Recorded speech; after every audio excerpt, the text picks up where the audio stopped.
Welcome back to another episode of Inside of Her C-Suite. I'm Timothy Maurice, and we have a special episode today where we're going to speak to one of the leading minds in the gender mainstreaming conversation. We're at T-Systems to speak with Colleen Larsen, who is literally a leading voice, who's excited about what's happening. We're going to chat to her about why T-Systems is a partner. Let's go through now. Hi, Colleen. Hi, Timothy. How are you? Very well, thanks, and you? You know what's been really wonderful is to watch your career evolve, specifically at that pivot point in 2012 where you decided to focus your energies, your networks, and your resources on driving gender mainstreaming. Tell us what you've learned. Well, essentially, what we've actually learned is that it's great for government to be looking at legislation, but the reality is especially the corporate companies that I deal with, they're not going to do it because it's the right thing to do, or because it's so great to do things for women. They're going to do it because what makes business sense. And internationally, there is a business case for gender transformation, so why not ride on the back of it? In your background, as a professional, Business Engage has always been about engaging businesses to be able to get sort of optimal output. Tell us a bit about what you've learned early in the core of building your business that's helping in this phase. Well, essentially, from a collaboration perspective, we strongly believe that a lot of it is not being done because we've all been doing it in silos, so you don't see the true power of all the corporates working together. When we first started, people were saying things aren't happening, corporates aren't buying into it, and yet the more we spoke to corporates, the more we heard about what is happening and how much is being done. It's just we're all doing it in silos.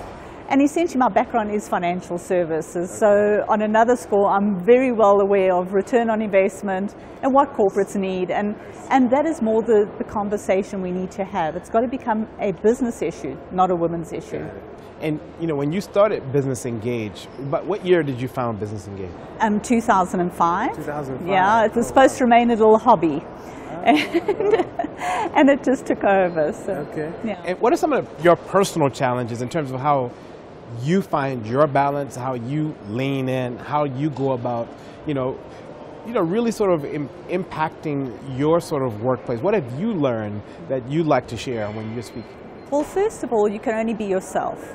So I think as women, we always want to be super mom, super housewife, super businesswoman, super entrepreneur, whatever, and yet you can only be yourself. So what I learned very early in my career is that some things have to give, and it really is about finding a balance, not really about, it's more integration than balance, because you can't really balance everything you want to do, but it really is about integration.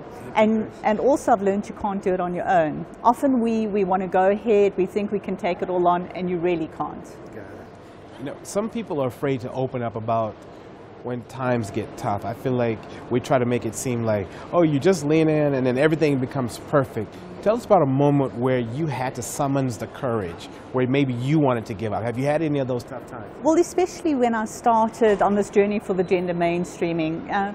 It was all addressed as a women's issue, and we came out with this gender mainstreaming, and everybody thought they're really crazy. How are you going to mainstream this in corporates?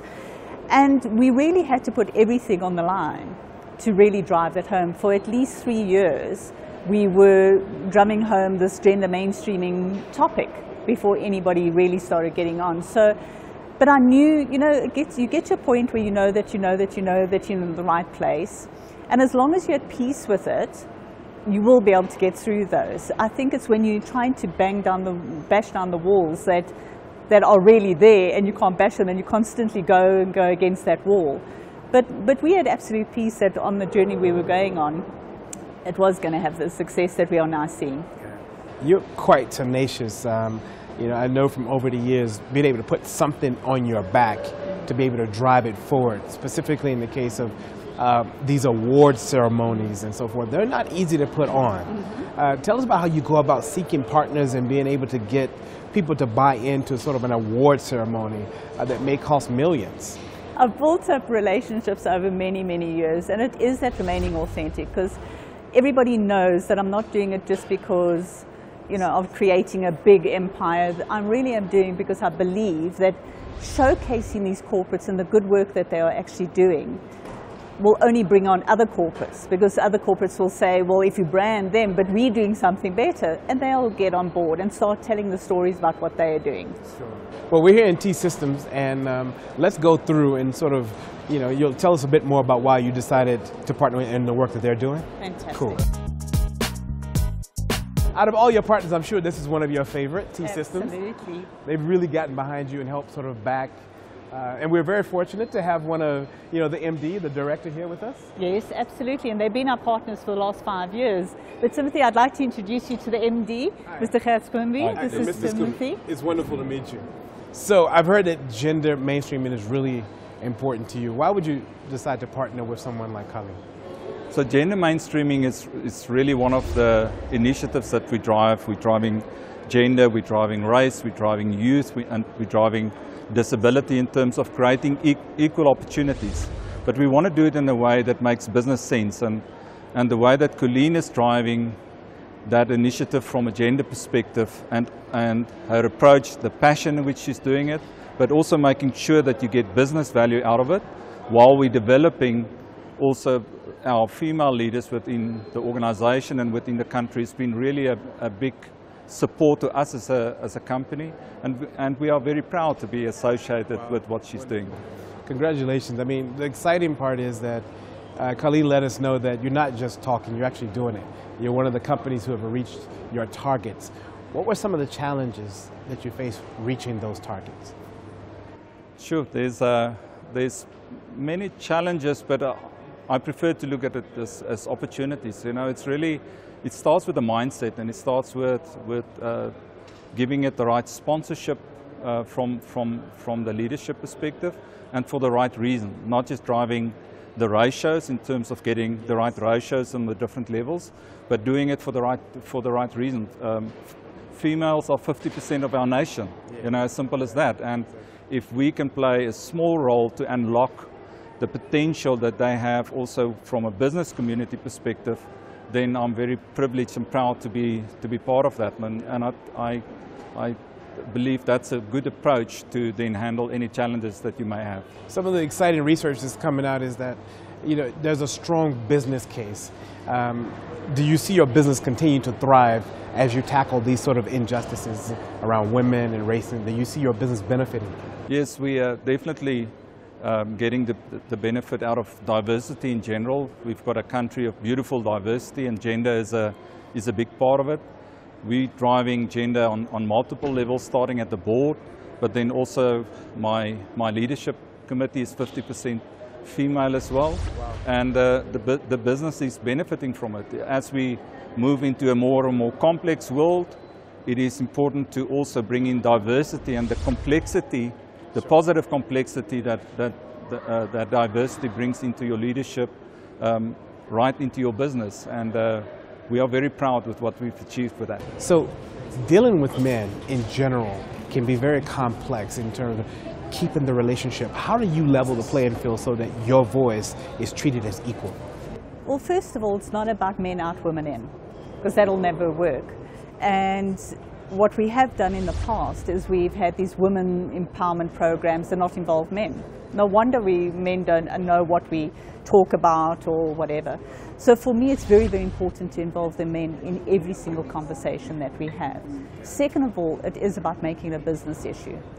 Men aren't interested in how badly done by we are, and all they're interested in, I always say, men, I don't know of any man that sits in the morning and says, let's see how we get women down today. They're far too busy doing business. And that's the reality. And men are also people. So we create this monster, and yet they're not. In terms of the work we do, we have more men supporting us than you can imagine. And it really is because we understand the business case. We understand that it makes business sense to have diversity involved in your company, and we drive it from that perspective. So not about what women haven't had. Yes, there are issues, but the more we spend time on that, the more we're not moving forward. Wow. Let's take a look upstairs and have a look. There are a lot of young sort of professionals out there who sort of dream of, being where you are. And if you've got a book that's going to be coming fairly soon, you've got a lot of work that you're doing that, is helping offer people jobs and transforming the industry. For a young professional out there, how do they start to position themselves to exercise the level of control and the level of impact that you have? I think it is about building relationships because, as I said earlier, you cannot do it on your own. And the reality is that to climb up the career path, everybody talks about this glass ceiling. Well, I don't believe in a glass ceiling. I believe it is just about making those decisions to meet the right people, not to do it on an unethical basis, but really to form those relationships. Because it might not happen now, but in a couple of years' time, that time that you spent building up the relationships will count for you. And a lot of young women go very much into the mentorship role, and mentorship is very key. But in order to champion your career, you have to find sponsors. And so what I always say is look up to people that are just that level above you, find that sponsor, and climb your ladder like that. Wow. It's interesting. I mean, when we were speaking to Hurt earlier, he was speaking about, how much he believed in your authenticity. Do you see that as one of your strengths? Absolutely. And, you'll always be found out. You can only fake it till you make it so many times. But then sometimes, if you're not authentic in that, it's going to unravel very quickly. For women who are this close to getting on the board, she's this close, give her some advice. How does she push through to nail that position? Well, as I said, you cannot do it with a mentorship, and that is key. A lot of women do believe that in order to get a board position, they have to go deep in their technical ability, whereas we find that one of the key strengths by getting onto the board is becoming more strategic, because you're there to support a CEO who needs that strategic advice. So what I always say to women is don't go very much deeper into your technical ability, rather look at the more strategic things and find a sponsor.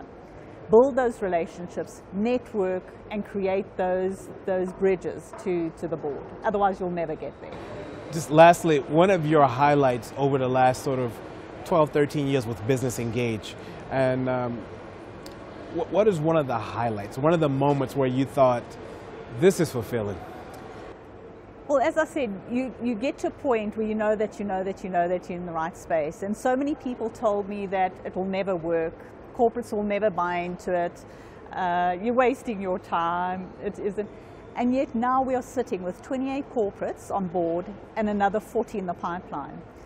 And it just shows you that if you're authentic, if you drive it from a business case as this gender mainstreaming, so it's not a women's program, it's mainstream within organizations. If you really know what you're talking about and you're prepared to build those relationships, things will happen. Thanks for joining us on Inside of Her C-Suite. Thank you very much. Keep up the good work. Keep making a so difference much, in the C-Suite. Thank you so much, Awesome. and appreciate it. That's another episode of Inside of Her C-Suite. Join us next week as we go and we chat to other inspiring women that are reshaping how the world looks at women to allow them to exercise their power.